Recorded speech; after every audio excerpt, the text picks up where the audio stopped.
Hello, in this chapter we are going to discuss computer networks and some of the parts. This is essentially a very introductory chapter as to what networks are.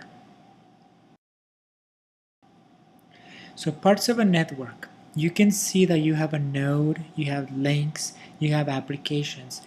This is all part of what we call the library. Sometimes it's referred as in Cisco as well, where you actually have connections, you have different applications, and all this is actually shared through a network because that is actually the whole purpose of sharing a network.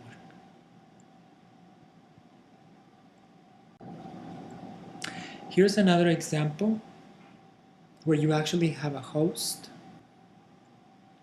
Some of the components and the names. You have an application, app, or a user, the functionalities that it uses, the network, and some of the examples you got Skype, iTunes, or Amazon.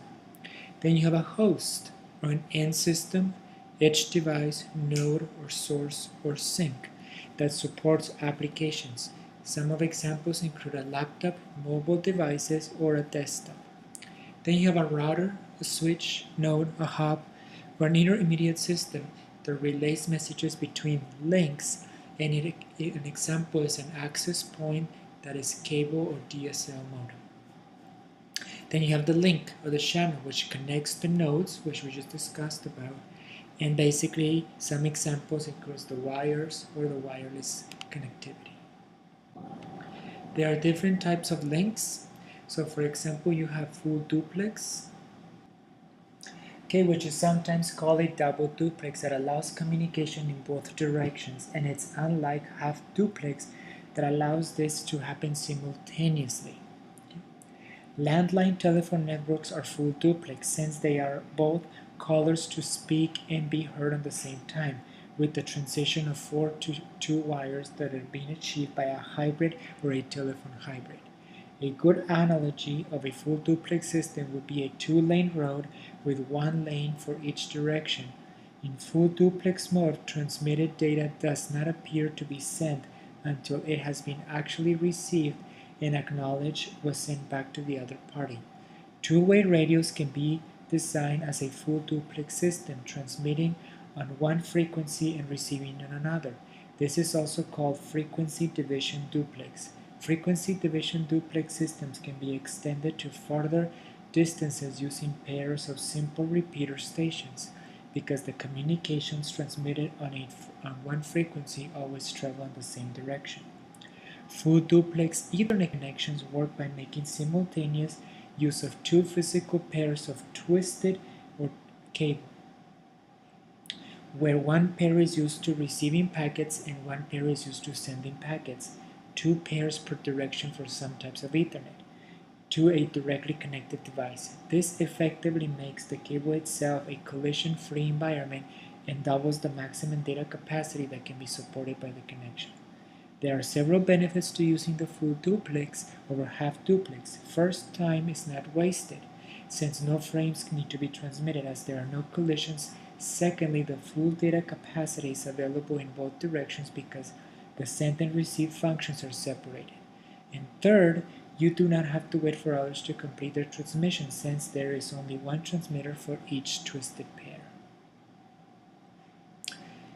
A half duplex, which is bidirectional, provides communication in both directions but only one direction at a time. Typically, once the party begins receiving a signal, it must wait for the transmitter to stop transmitting before replying.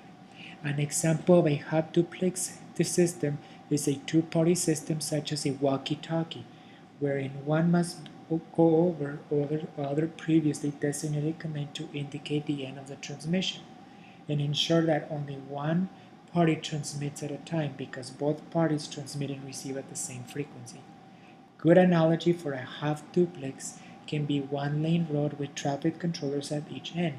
Such a two-lane bridge under reconstruction, traffic can flow in both directions, but only one direction at a time, regulated by traffic controllers. In automatically run communication systems such as a two-way data links, the time allocations for communication as half-duplex system can be firmly controlled by hardware, though There are no waste of the channel for switching. For example, station A on one end of the data link could be allowed to transmit for exactly 1 second, and station B for the other end could be allowed to transmit for exactly another second, and then the cycle repeats. And then you got simplex, which is unidirectional. Simplex communication refers to communication that occurs in one direction only. Two definitions have arisen over time. A common definition, which is used by the NSCI standard elsewhere, and the ITU-T definition. Okay? The ITU definition is the simplex in terms of half-duplex in other contexts.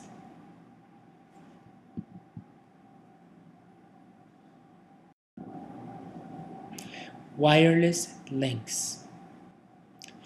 A wireless network is any type of computer network that uses wireless data connections to connect to network nodes. Wireless network is a method of which homes, telecommunication networks, and enterprise businesses installations avoid the costly process of introducing cables into a building, or as a connection between various equipment locations. Wireless telecommunication networks are generally implemented and administered using radio communication. This implementation takes place at the physical level, or the OSI model network structure. There are different types of links that you can do. You got terrestrial microwaves, you got communication satellites, you got cellular, radio, and free space communication. You can have different types of networks. You can have a wireless personal area network, a wireless local area network, a wireless mesh, a wireless metropolitan area network, wireless wireless wide area network, and etc. Okay? As you can see in this example, you have one of the access points that is broadcasting all the information to all the models. This can be good and this can be bad, because you can also, for security purposes, sometimes disable some of that functionality. Okay.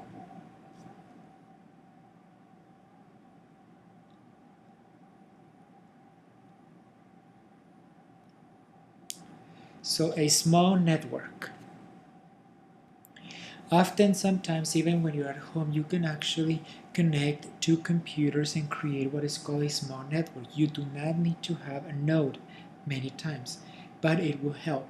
What happens in this case is you can actually connect your computer to a different computer, and even that those two computers are connected to a printer, and therefore you have a small network. A lot of times nowadays, which is very popular at homes, you can actually have what is called a home network. That means that you have your either wireless access point or your router that actually connects you out to the internet, and you got all your devices connected to that device, and that allows you to actually have a network within.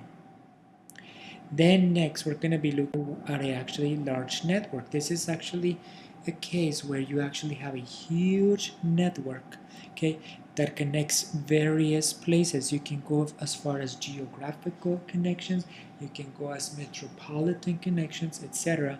And these types of networks are actually used, and they follow the same OSI model as others.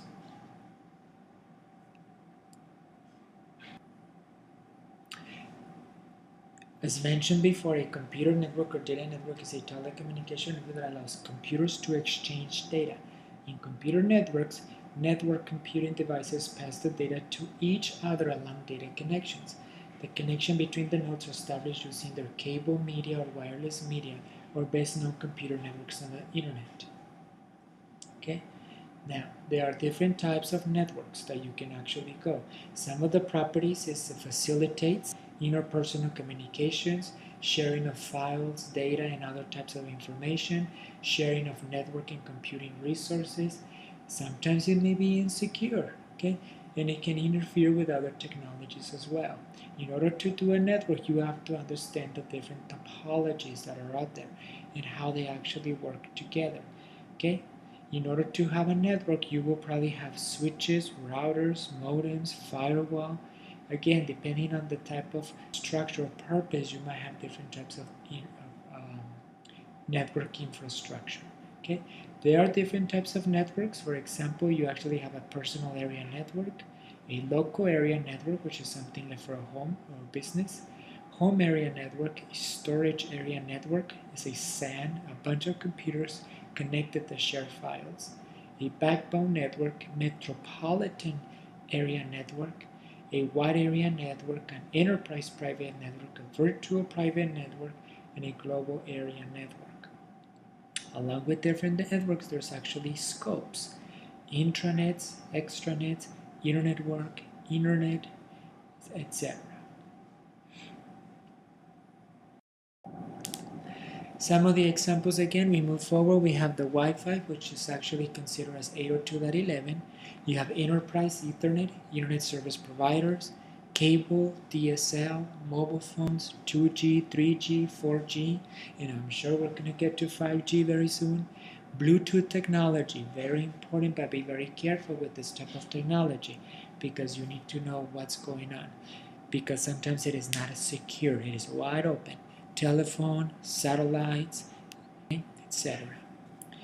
So network names by scale is what we were actually describing, but they do a really good job in this table right here, where you have a personal area network, which is more considered vicinity, basically like a Bluetooth to a headset. A building, local area network. The city, metropolitan area network. A country, wide area network. And then the planet, which is basically called the internet, which is a network of all networks. It is a lot of networks connected together, and that's what we call the internet. A lot of people confuse the internet and the World Wide Web.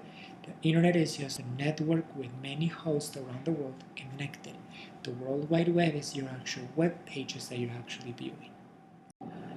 An internet work, or the internet, is what you get when you join networks together. Just another network. The internet, for capital I, is the internet that we all use on a daily basis to access the class, to access Moodle, to access VIU. You are literally going to a website that is hosted by a server, and you're connecting to that network. Network boundaries, of course you're going to have some, okay? You need to be able to know who you're going to get, how are you going to get in. You need to have credentials. You have to be authenticated in order to get to those places, because if you don't, then it will actually not work. And things can actually work with firewalls, SSL, communication, and things like that.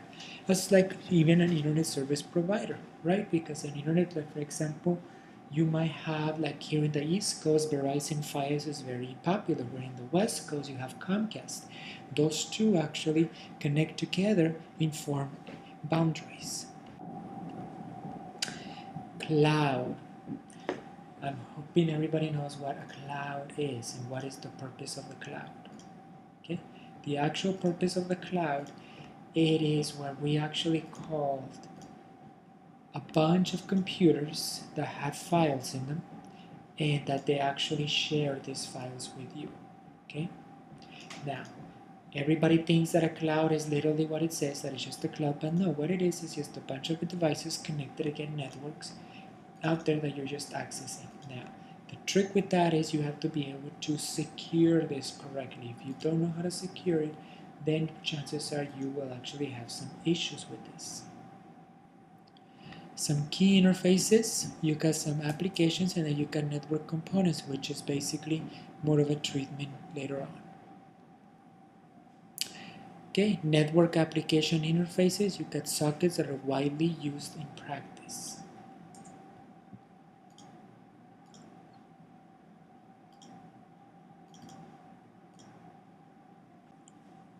Okay, traceroute, I hope everybody knows how to do the traceroute, because that actually allows you to know where the connections are going, how far are they going in.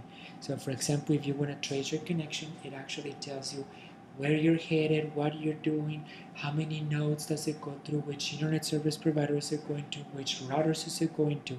This will actually give you a better idea of how your network connection is. A lot of times people use traceroute to test whether or not, if you have no internet connection, you can ping to see where you're actually, where your document or your file, your packets are actually going to, and then it will actually tell you where there's no connection to, and that will give you an idea of where to actually begin the troubleshooting.